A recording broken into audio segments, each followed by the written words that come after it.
For the latest in strategic affairs, subscribe to our YouTube channel. Click the bell icon for updates.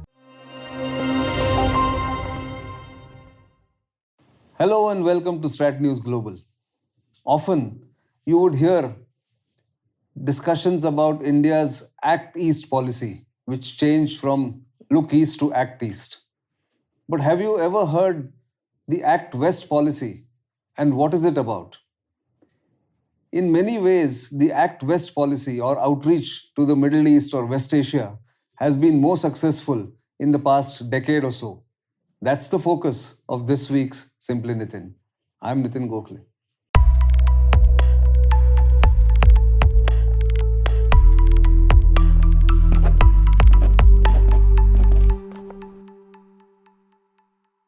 So, what is India's relationship with the Middle East? In one word, it is re-energized. Re-energized since 2013, 2014. In fact, after Prime Minister Modi took over the reins of government in 2014, there has been a deliberate attempt by India to re-engage with the Middle East. Middle East, of course, consists of so many countries there, the Gulf countries. There are countries like Iran, Israel, and of course, if you extend it further to Turkey, which is the extended Middle East in a way.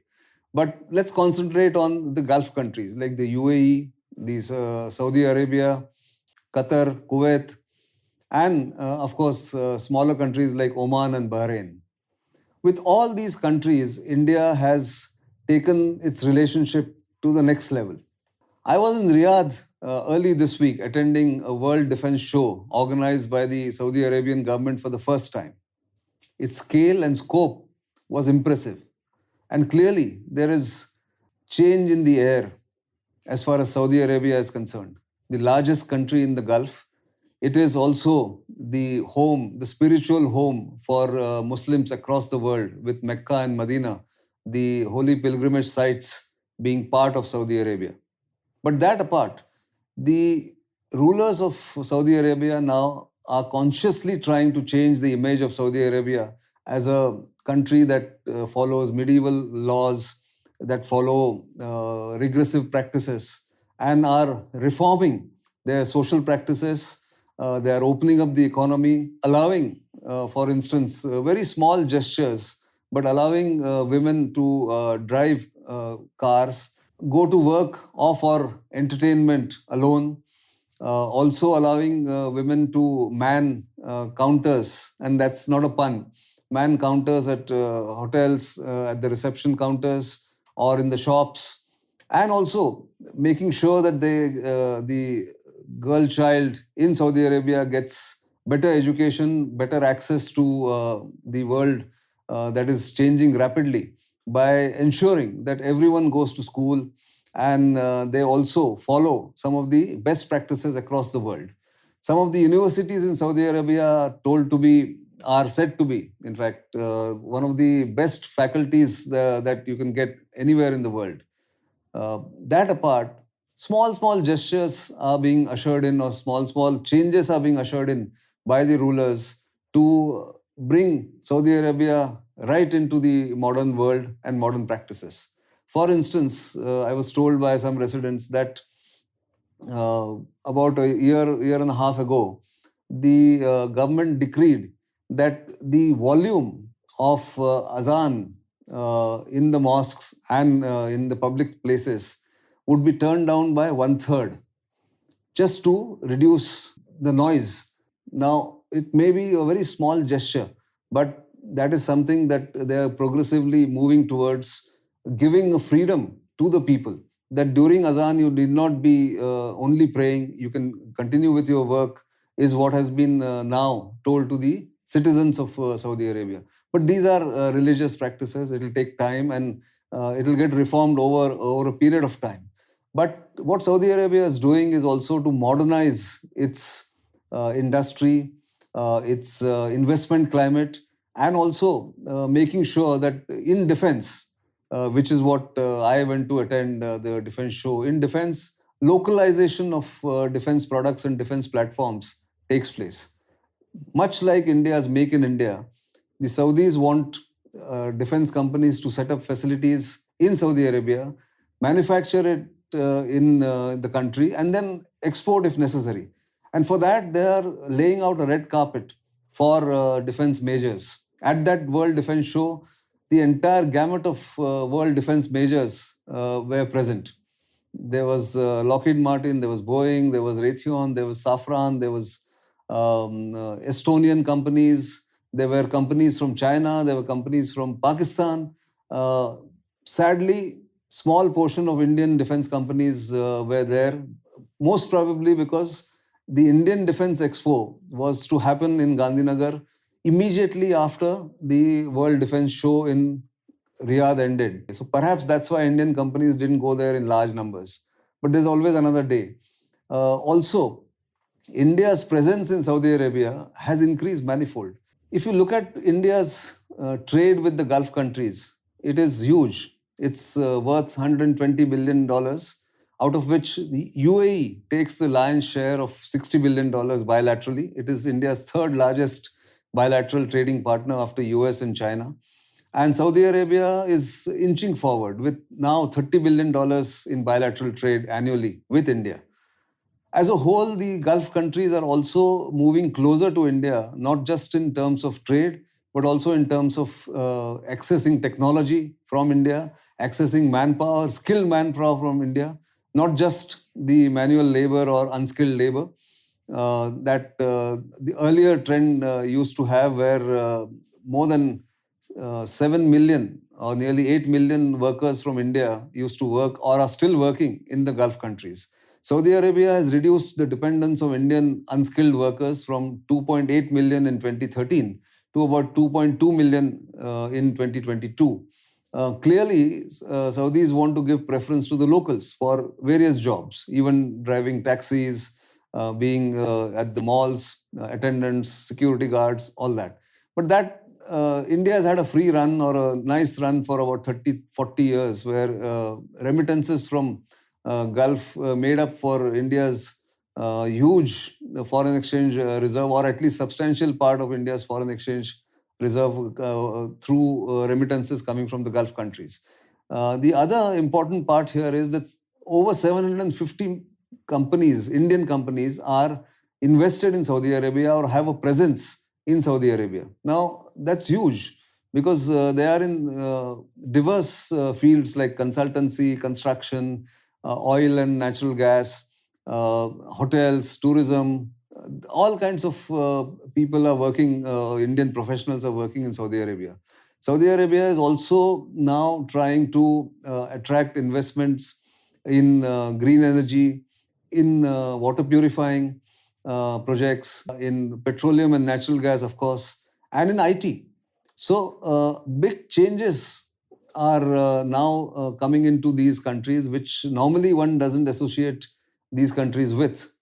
Clearly, the rulers have realized that if they have to compete with the rest of the world, and because oil is a finite resource, it will run out one day, the crude oil that the Gulf countries supply to the world. They, in fact, supply 2/3 of India's needs of crude oil, but it is a finite resource, and therefore they want to move away from dependence on the income from crude oil or natural gas and get into other sectors.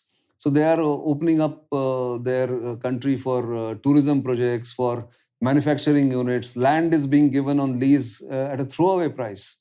That's what is happening in Saudi Arabia. The licensing is easier. Invest Saudi is a one-stop shop for investors trying to come into Saudi Arabia. Similarly, UAE has liberalized its rules and regulations for people to come and become citizens, become entrepreneurs, make Dubai and Abu Dhabi their base. These are the two biggest countries there, of course, for India. But that apart, there are other elements to the relationship, and that is the security relationship that India has with these countries. Over the past 6 years, multiple sources tell me that over 120 odd fugitives who were hiding in different Middle East or West Asian countries have been brought back to India or are sent back to India by local law enforcement authorities from the Gulf countries. Clearly, that is happening because there is confidence in India's ability, India's standing, India's improved status on the world stage. And all of these countries want better relationship with India because they see India as a rising power. And in the process, India has looked west and acted west, acted deliberately, acted with great zest and with proper planning to get more and more out of the relationship with the Gulf countries. One final point I want to make before I close this edition of Simply Nitin is this. Cast your mind back, if you are not aware, to 1969. That time, the Organization of Islamic Countries was being formed. The first session of these countries was being held in Morocco, and India, at the instance of the Saudi king and a couple of other influential Muslim leaders or Islamic leaders in the Islamic world, was called to attend the conference because they thought India has a large population of Muslims and it is like an Islamic country in a way because of the sheer numbers. So they were happy to invite India and let India participate.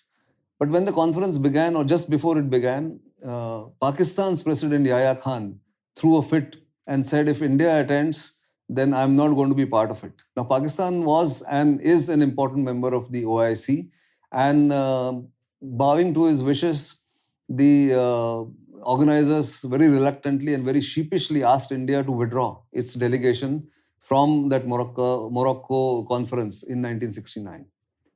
Cut to March 2019. At the inaugural session, the special address was delivered by Sushma Swaraj, then India's External Affairs Minister. In 50 years, events had come full circle.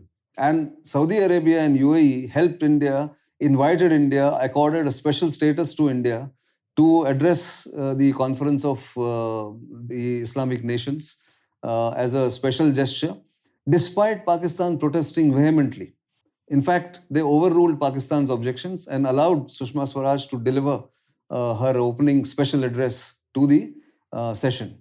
Now, 3 years down the line, the relationship has only improved. Today, the Gulf countries, as I mentioned, are strategic partners with India.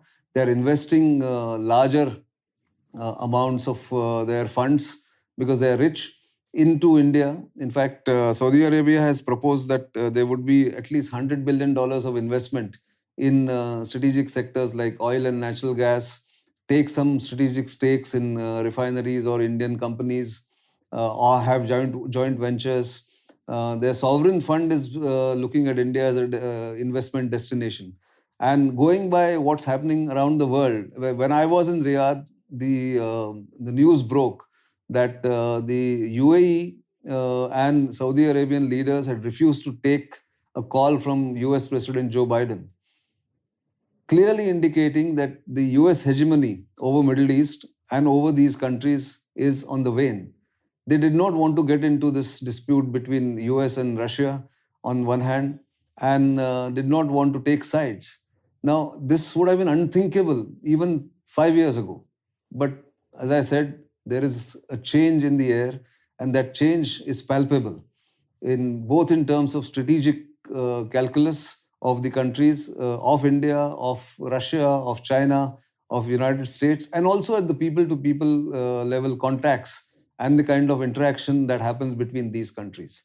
These are the future destinations for Indian investment, Indian relationship, and India, by its sheer size, is going to play a major role in the geopolitics of its extended neighborhood, which is West Asia and Middle East. In fact, early signs of this I had caught, and I had mentioned this in my second edition of this book, Securing India the Modi Way, published in 2019, where I had talked about, and like the first edition, re-engaging with the Middle East is a full chapter, illustrating with examples what has changed and how India is now seen as an important player, as an important partner for development, for security, as well as sharing intelligence and taking the bilateral relationship to a different level. And it augurs well for India that it is now spreading its risks and not dependent just on the West or looking east or acting east. There is also the Act West policy that has remained under the radar for a while, but I thought I'll flag this for our viewers who, of course, always suggest different topics, ask for more information. And that is our attempt in Simply Nitin to give you information in a capsule. After that, you can go and get more information by researching, studying, and reading much more about it. That's all I have this week. And before I end, I want to thank all our viewers for tremendous support, unstinted support, and subscribing in large numbers to our YouTube channel. We have just crossed the coveted mark of 100,000 subscribers on YouTube. We would like you to spread the word and take us further to higher numbers as we progress and as we bring you more and more information in coming weeks and months. Until the next time, it's goodbye.